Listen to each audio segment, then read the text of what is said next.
La sonnette a retenti à 21h47, un mardi soir.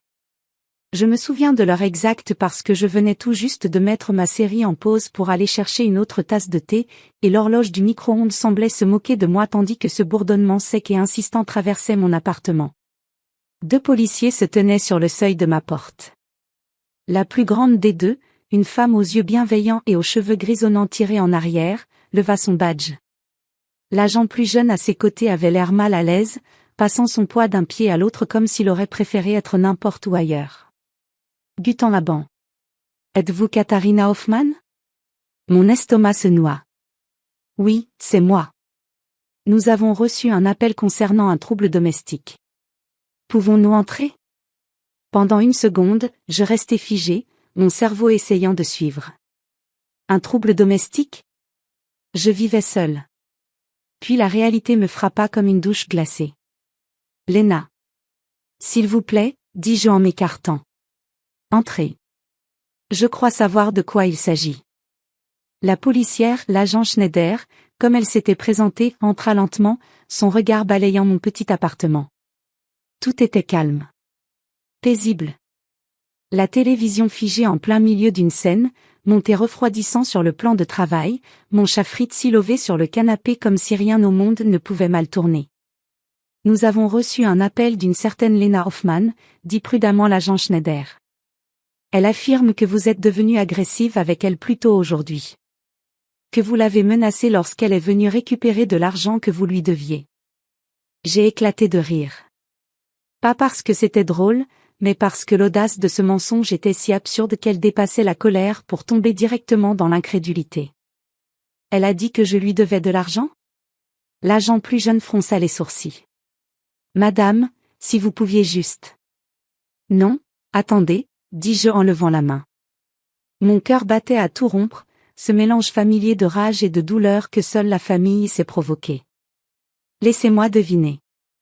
Elle vous a dit que je lui devais de l'argent et que, quand elle a essayé de m'en parler, je suis devenue violente? Agressive? Peut-être que je l'ai menacée? L'expression de l'agent Schneider ne changea pas, mais quelque chose passa dans son regard. De la reconnaissance, peut-être. Elle avait probablement déjà vu ce genre de situation. Quelque chose comme ça, répondit-elle doucement.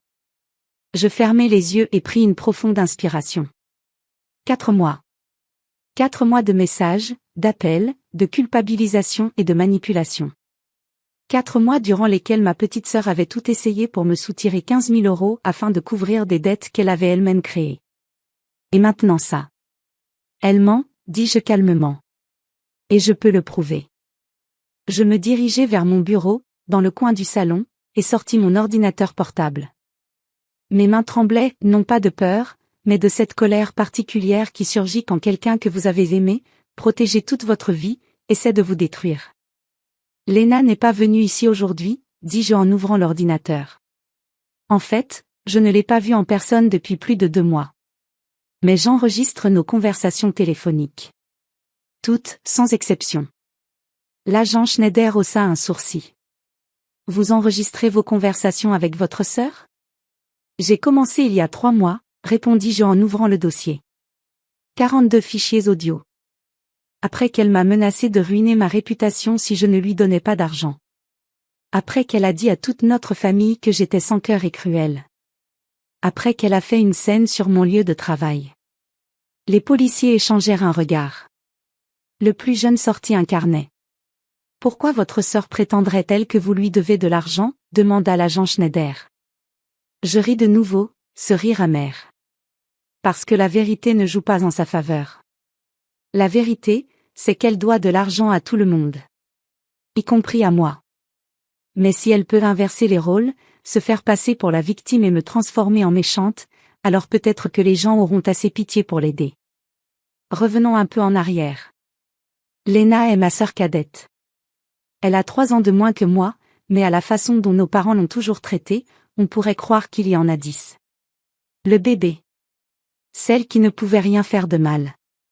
Celle qu'il fallait protéger, aider, à qui il fallait toujours donner une chance de plus. En grandissant, j'étais celle qui prenait ses responsabilités. Bonne note, carrière raisonnable, toujours à faire ce qu'il fallait. Léna, elle, était la sauvage. La fun. Celle qui rendait la vie intéressante, comme disait notre père avec ce sourire attendri qui me donnait envie de crier. Je l'aimais. Mon Dieu, comme je l'aimais. Même quand elle empruntait mes vêtements sans demander et me les rendait tachés. Même quand elle oubliait de me rembourser les billets de concert, le dîner, ou ce mois de loyer que j'avais payé parce qu'elle avait dépensé tout son salaire pour un week-end à Barcelone avec un type qu'elle venait de rencontrer. Elle est jeune, disait maman. Elle finira par grandir. Eh bien, Léna a 28 ans aujourd'hui. Et les dettes n'ont fait que grossir. Il y a 2 ans, elle a lancé une entreprise. Une sorte de boutique en ligne qui devait la rendre riche, disait-elle. Elle avait juste besoin d'un petit capital de départ. Est-ce que je pouvais l'aider? Je lui ai donné 3 000 €. Mes économies. De l'argent que je mettais de côté depuis des années. 6 mois plus tard, l'entreprise battait de l'aile et elle avait besoin de plus. Juste 2 000 € pour maintenir les choses à flot. Elle me rembourserait dès que tout irait mieux. J'ai dit non. C'est là que tout a dégénéré. Elle a pleuré. Supplié. Elle m'a dit que j'écrasais ses rêves, que je ne l'avais jamais soutenue, que j'étais jalouse de sa créativité et de son esprit libre. Nos parents m'ont appelé. Maman pleurait au téléphone, me demandant pourquoi je ne pouvais pas aider ma propre sœur. Papa m'a dit que la famille passait avant tout, toujours. J'ai cédé. Je lui ai donné les 2 000 €. L'entreprise a fermé 3 mois plus tard.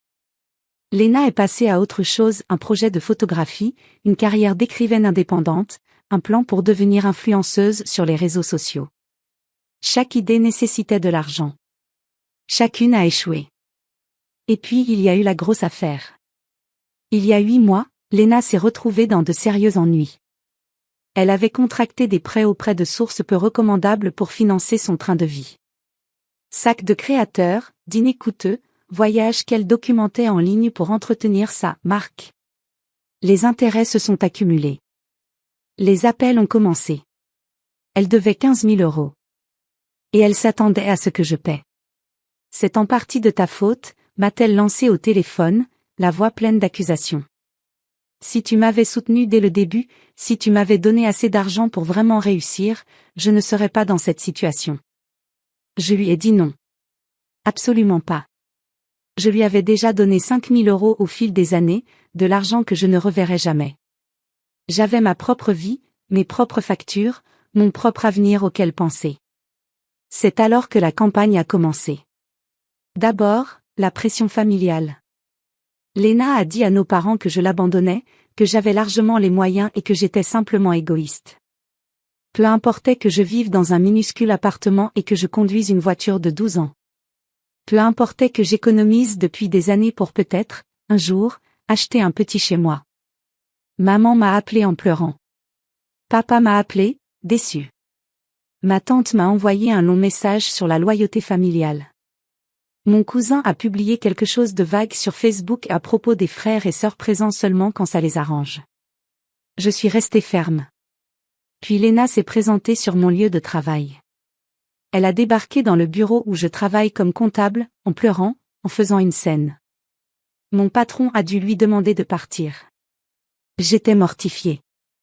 J'ai juste besoin de parler à ma sœur. Gémissait elle. Elle ne répond plus à mes appels. Elle m'a abandonnée. Mes collègues me regardaient. Chuchotaient.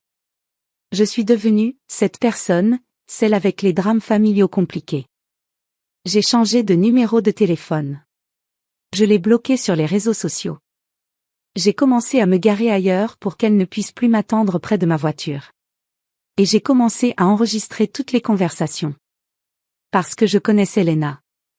Je savais comment elle fonctionnait. Elle était charmante, convaincante, et quand tout le reste échouait, elle jouait la victime si bien que même moi, parfois, j'y croyais presque. Donc elle n'est jamais venue ici aujourd'hui, demanda l'agent Schneider, me ramenant au présent. Non, répondis-je. Mais elle m'a appelé. Cet après-midi. Voulez-vous l'entendre? Je n'ai pas attendu de réponse. J'ai lancé l'enregistrement le plus récent. La voix de Lena a rempli mon petit appartement, aiguë et tendue. Kata, s'il te plaît. Je t'en supplie. Ces gens sont sérieux. Ils me menacent. Ma voix, fatiguée et plate. Lena, je ne peux pas t'aider. Je te l'ai déjà dit. Tu dois régler ça toute seule. Régler ça? Comment? Comment tu veux que je trouve 15 000 euros? Tu as cet argent. En fait, non. Même si je l'avais. Tu es ma sœur. Tu es censé m'aider. Mais non, tu es comme tous les autres. Égoïste. Froide. Tu l'as toujours été. Lena. Tu sais quoi? Très bien. Très bien. Si tu refuses de m'aider, je te le ferai payer. Je te le jure, Katharina, je vais te pourrir la vie. Un silence. Puis ma voix, si lasse que ça faisait mal de l'entendre. Est-ce que tu es en train de me menacer? Je te fais une promesse. Tu crois pouvoir m'abandonner comme ça? Tu crois qu'il n'y aura pas de conséquences? Tout le monde va savoir quel genre de personne tu es vraiment. L'appel s'est terminé. L'appartement est devenu silencieux. Même Fritzi s'était réveillé et nous fixait de ses grands yeux orange. L'expression de l'agent Schneider avait changé. Le jeune policier avait cessé d'écrire et relevait la tête. Il y a autre chose, dis-je doucement, puis j'ai lancé un autre enregistrement. Et encore un autre. Lena menaçant de dire à tout le monde que je lui avais volé de l'argent. Lena pleurant et affirmant que je lui avais promis de l'aider, que j'étais revenu sur ma parole. La voix de Lena devenant dure et glaciale quand la manipulation ne fonctionnait plus. Je vais te détruire. Je ferai en sorte que tout le monde sache quelle personne horrible tu es.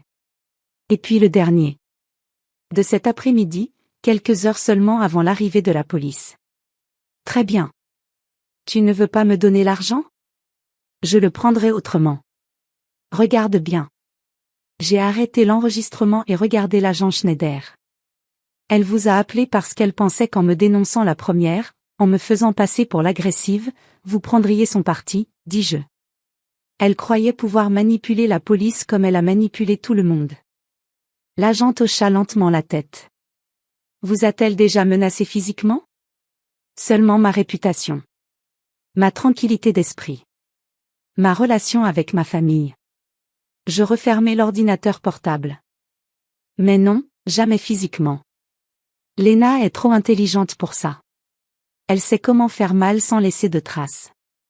Les policiers sont repartis une vingtaine de minutes plus tard. L'agente Schneider m'a conseillé de tout documenter, de conserver les enregistrements en lieu sûr et de les appeler immédiatement si Lena se présentait.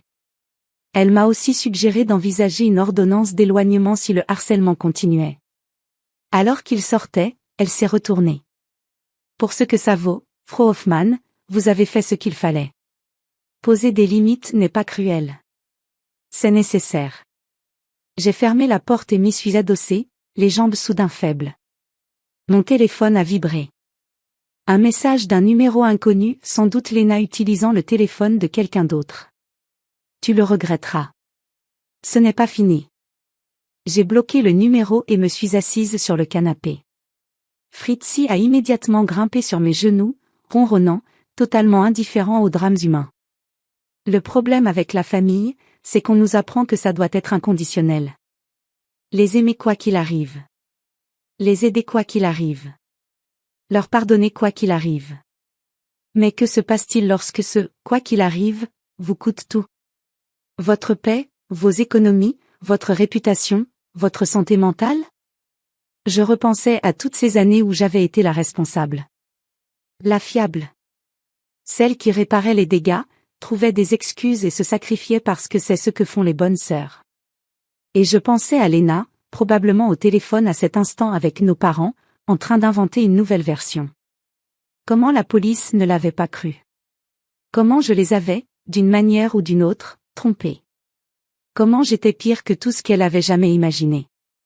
Une partie de moi, celle qui se souvenait encore de lui tresser les cheveux avant l'école, de lui apprendre à faire du vélo, de rester éveillée toute la nuit lors de son premier chagrin d'amour, avait envie de pleurer. Mais la partie la plus forte, celle qui s'était affirmée et solidifiée au cours de ces derniers mois, connaissait la vérité. Je n'avais pas abandonné ma sœur. Je m'étais sauvée.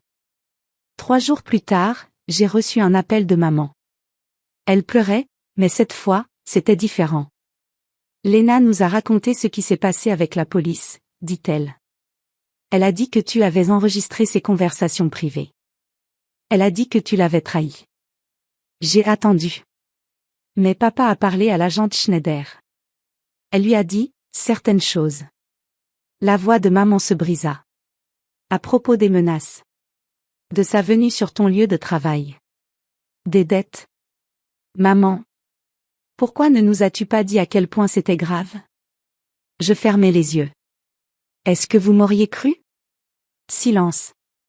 Je ne sais pas, murmura-t-elle enfin. Je suis tellement désolée, ma chérie. Tellement, tellement désolée. Ce n'était pas tout ce que j'avais besoin d'entendre. Mais c'était un début. Lena ne m'a plus contactée depuis cette nuit-là. J'ai appris par la famille qu'elle avait fini par mettre en place un plan de remboursement avec ses créanciers. Qu'elle avait trouvé un vrai travail. Qu'elle essayait de remettre sa vie en ordre. Je l'espère. Vraiment. Mais je sais aussi qu'espérer ne signifie pas que je dois l'aider. Cela ne signifie pas que je dois me sacrifier sur l'autel des obligations familiales. Parfois, l'acte le plus aimant consiste à laisser quelqu'un faire face aux conséquences de ses propres choix. Et parfois, l'acte le plus courageux consiste à refuser d'être le bouc émissaire de quelqu'un d'autre, même quand il s'agit de la famille. Surtout quand il s'agit de la famille. J'ai toujours ces enregistrements. Et je les garderai probablement toujours. Pas parce que je veux m'en servir, mais parce qu'ils me rappellent quelque chose d'essentiel. Que ma voix compte. Que mes limites comptent. Que je compte.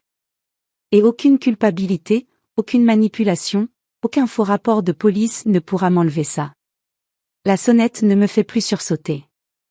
Je dors à nouveau toute la nuit. Et quand je vois ce chiffre sur mon compte d'épargne remonter lentement, je ne me sens plus coupable. Je me sens fière. Parce que ce soir-là, je n'ai pas seulement refusé de payer la dette de ma sœur. J'ai refusé de la laisser me voler ma vie. Et quand j'ai appuyé sur « lecture », quand j'ai montré la vérité à ses agents, je ne faisais pas que me défendre. Je choisissais enfin, après toutes ces années, de me choisir moi-même. Ce n'est pas de la cruauté. C'est de la survie. Et c'est la meilleure décision que j'ai jamais prise. Bro.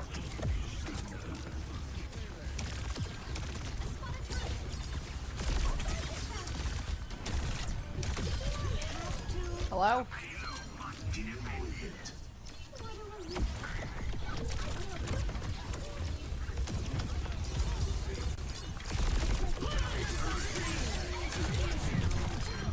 I'm getting my ass beat.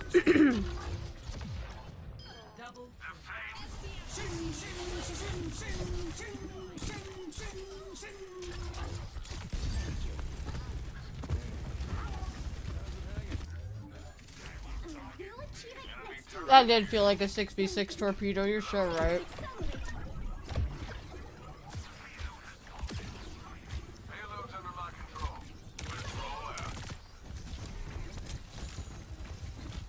We're gonna do a little bit of this.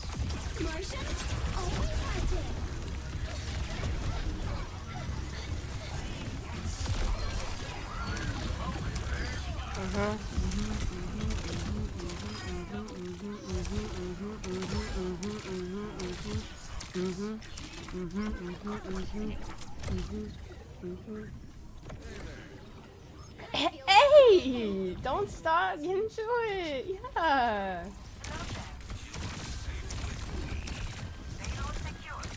Is it just...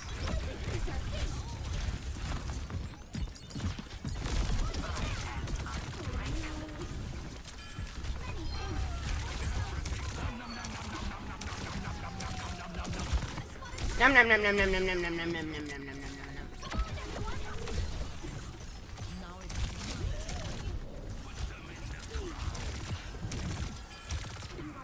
I just can't heal bussin', like I just can't, I'm not allowed to heal Ram.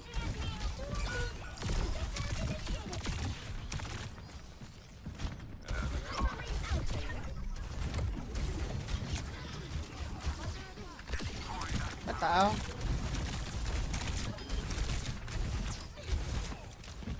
Hey!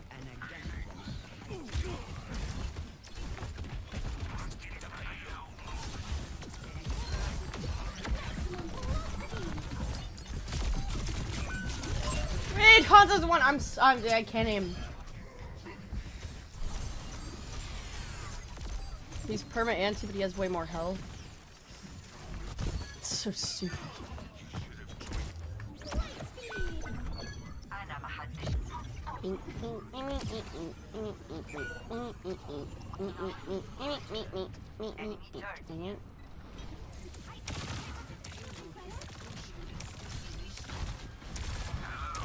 Am I Suzuable? You try. You wanna try?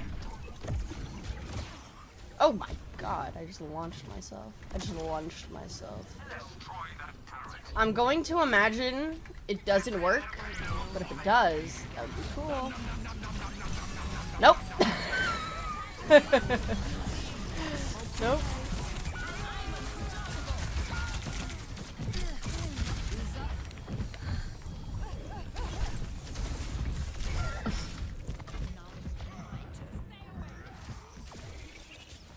Bustin's not in the call. He's in match PC.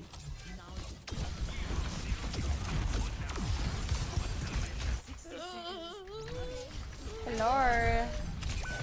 Ow! Ah! What the fuck?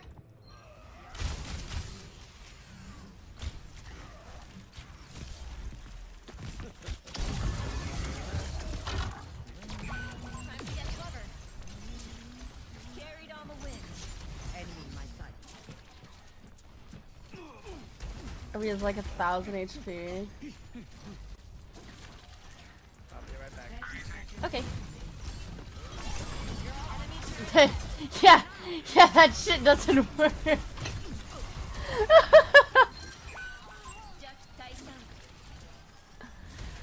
That's kind of ass. Like.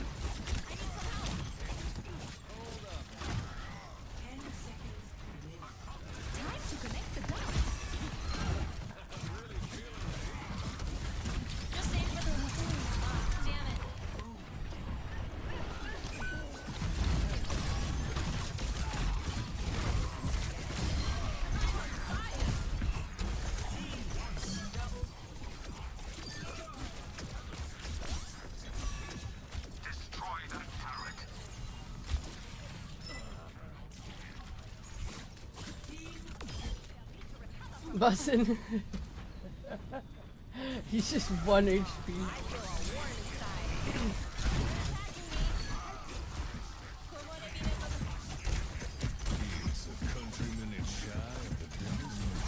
What?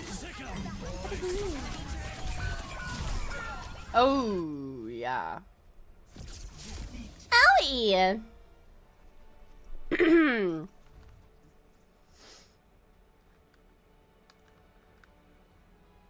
Play of the game.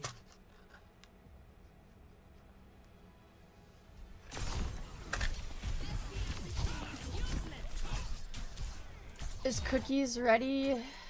It might be.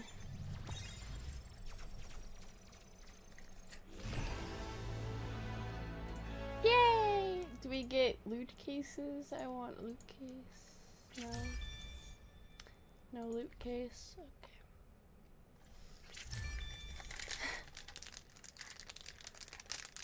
Purple.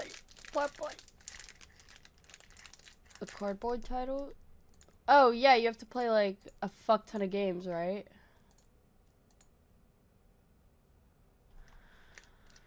Oh my god.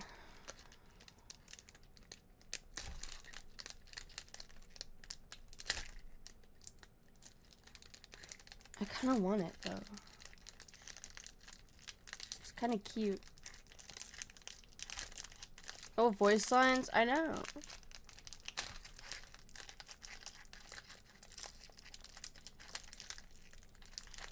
Ugh. I just want the support one.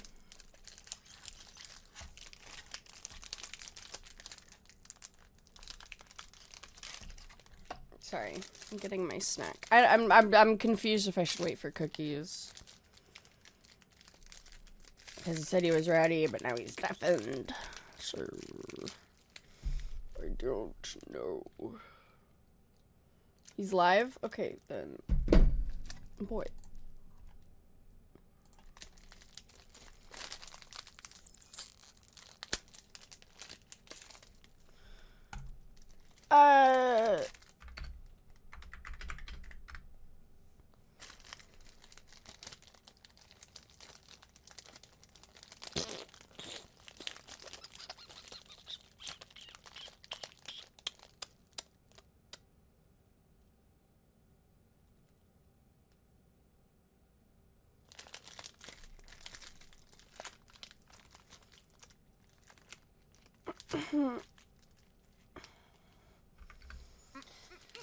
Okay. Yes. Sweet.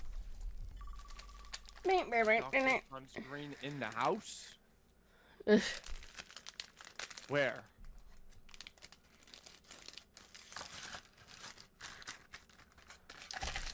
Listen. Listen.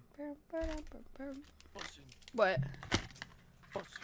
I sent you a thingy. I don't know where he's at. I sent you a thingy. Okay, give me 1 second. Okay.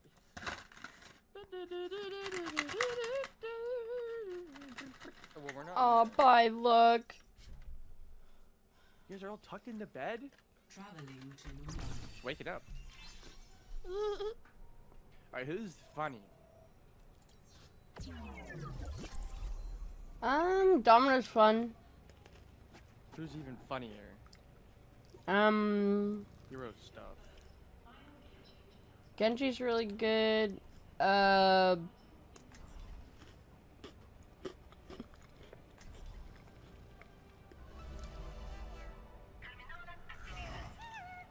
Bustin'.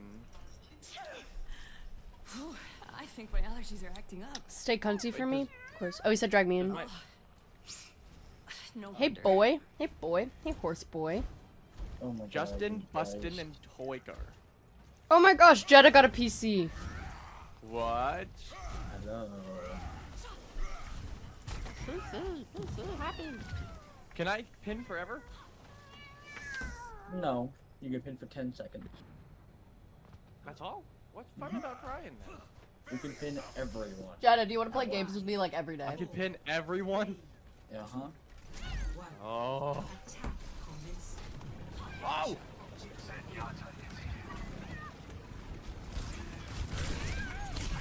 What? Why is ball so big? I rolled him on the team.